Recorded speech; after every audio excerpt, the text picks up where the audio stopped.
देखिए, आज हम लोग क्लास 12th बोर्ड एग्ज़ाम से संबंधित बहुत ही इम्पोर्टेंट टॉपिक पढ़ने जा रहे हैं, कवि का जीवन परिचय। जैसा कि हमने पहले वीडियो में आपसे बताया था कि क्लास 12th में कवि तथा लेखक दोनों लोगों का जीवन परिचय जो होता है, वो 5-5 अंक में पूछा जाता है। अर्थात 5 अंक जो होता है, वह लेखक के जीवन परिचय के लिए तथा 5 अंक जो होता है, वह कवि के जीवन परिचय के लिए। तो बात करते हैं हम मैथिली शरण गुप्त जी के जीवन परिचय के बारे में। इससे पहले हमने आपको लेखकों में वासुदेव शरण अग्रवाल तथा डॉक्टर हजारी प्रसाद द्विवेदी के जीवन परिचय के बारे में बताया है। ठीक उसी प्रकार हमने इससे पहले अयोध्या सिंह उपाध्याय हरिऔध के जीवन कवि जो हैं उनके जीवन परिचय के बारे में बताया। और सेकेंड नंबर पे हमारे आएंगे मैथिली शरण गुप्त। देखिए, क्लास 12 में केवल हमें 2 कवियों तथा 2 लेखकों के जीवन परिचय का ही वर्णन करना है, जिसमें से 5 अंक जो होता है वह कवि के जीवन परिचय के लिए मिलता है। कवि के जीवन परिचय में 3 अंक जो होता है वह उनके जीवन परिचय के लिए मिलता है तथा 2 मार्क जो होता है 2 अंक जो होता है वह उनकी रचनाओं तथा कृतियों के लिए मिलता है। जैसा कि हमने कहा था आपको कि केवल आपको क्लास 12th में 2 कवियों का ही जीवन परिचय पढ़ना है, जिसमें से अयोध्या सिंह उपाध्याय का जीवन परिचय इससे पहले वाले वीडियो में हमने आपको दिया है, और सेकेंड वीडियो जो होगा आपका वह मैथिली शरण गुप्त जी का होगा। अर्थात क्लास 12th में केवल आप 2 कवियों का जीवन परिचय याद कीजिए, आपके बोर्ड एग्जाम में एक क्वेश्चन के रूप में आपको मिल जाएगा। तब बात करते हैं मैथिली शरण गुप्त जी के जीवन परिचय की। तो देखिए, मैथिली शरण गुप्त जी का जो जन्म था वह 3 अगस्त सन 1886 ईस्वी में उत्तर प्रदेश के झांसी जिले के चीरगांव नामक ग्राम में हुआ था। इनकी जो शिक्षा थी वह कक्षा 3 तक ही थी, अर्थात विद्यालय में इन्होंने केवल क्लास 3 तक ही पढ़ाई की। उसके अलावा इन्होंने स्वाध्याय किया, अर्थात इन्होंने घर पर ही स्वयं पढ़ा। इनकी माता का नाम काशीबाई था तथा इनके पिता का नाम रामचरण गुप्त था। इन्हें खड़ी बोली तथा हिंदी दोनों भाषाओं का स्पष्ट रूप से ज्ञान था। मैथिली शरण गुप्त जी का जो मृत्यु हुआ वह 12 दिसंबर सन 1964 ईस्वी में हुई।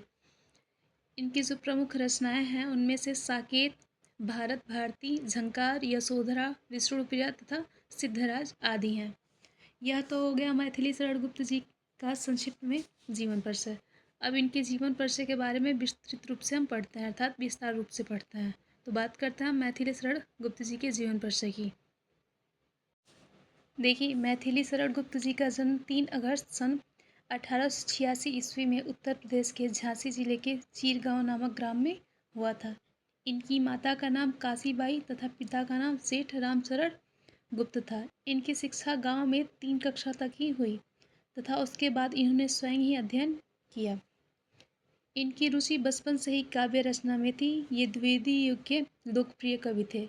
ये गांधी के साथ अर्थात गांधी जी के साथ स्वाधीनता आंदोलन में भी भाग लिए थे तथा उनके साथ जेल गए थे। इनकी रचनाएं कोलकाता से शुरू हुई थी। उसके बाद इनकी रचनाएं सरस्वती में प्रकाशित होने लगी। महावीर प्रसाद जी के सलाह पर ये नए काव्यों की रचना किए, जिसके कारण ये अधिक और अधिक प्रसिद्ध हुए।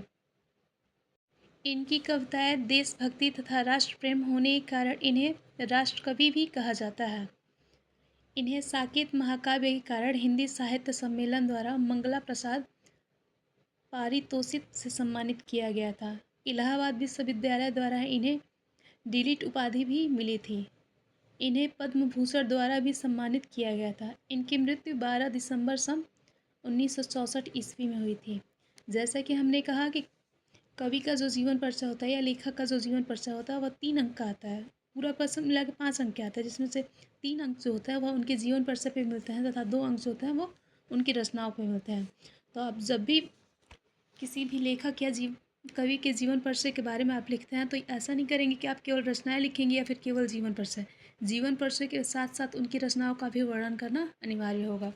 देखते हैं मैथिली शरण गुप्त जी के जीवन परिचय रचनाओं के बारे में। तो पहला हो जाएगा साकेत, भारत भारती, झनकार, अनंत, जय भारत, पंचवटी, त्रिपथगा, यशोधरा, विष्णुप्रिया, सिद्धराज आदि।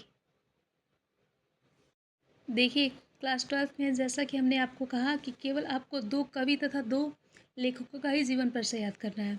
वैसे तो बात की जाए तो आपके क्लास में 8 लेखकों का नाम वर्णन किया गया है और ठीक उसी प्रकार 8 कवि भी हैं, जिसमें से आपके क्वेश्चन बैंक जो आते हैं उसमें से आपको 6 मिल जाएंगे, 6 या 8 उसमें भी होंगे। आपको केवल सभी लोगों को याद नहीं करना है, मुख्य रूप से कम समय में अधिक से अधिक अंक प्राप्त करना ही एक अच्छे होनहार स्टूडेंट की क्वालिटी या विशेषता होती है। तो ठीक उसी प्रकार आपका कम समय में और अधिक अंक प्राप्त करने के लिए केवल 2 लेखक तथा 2 कवियों का ही जीवन पर से याद करिए।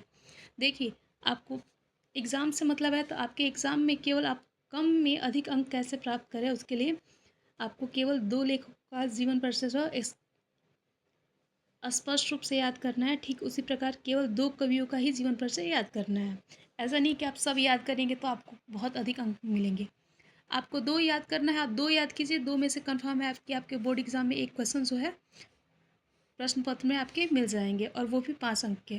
तो आपको बहुत सारा नहीं, उसके समय जो आप इसमें समय बर्बाद कर रहे हैं कि जीवन परिचय सबका याद करें, उसके स्थान पे आप किसी अन्य टॉपिक पे आप पढ़ सकते हैं। ऐसा नहीं है कि आप सभी लोग का याद करेंगे तो आपको 20 नंबर या 30 नंबर। क्वेश्चन तो आपका 5 अंक का ही पूछिएगा, और केवल 2 लोगों में से किसी एक कवि या लेखक का जीवन परिचय लिखना होगा। तो आपको सभी, ऐसा नहीं है कि आप सबको याद करें, ठीक है? केवल आप 2 लेखक तथा 2 कवियों का जीवन परिचय याद कीजिए।